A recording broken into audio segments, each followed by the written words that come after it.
смысле? В смысле? Если бы я мог почувствовать холод, правда и шипы, тосковал ли бы я по теплу? Или моя тоска была пустая и электронная? Увидев шипы, боялся бы я к нему прикоснуться?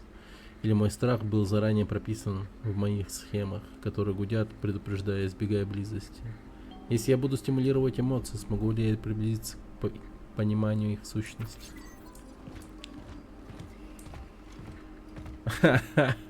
Блин, прикольно. Короче, чем больше мы кошек соберем, тем сильнее мы будем походить на сумасшедшую кошатницу, которая имеет у себя в квартире 20-10 котов там.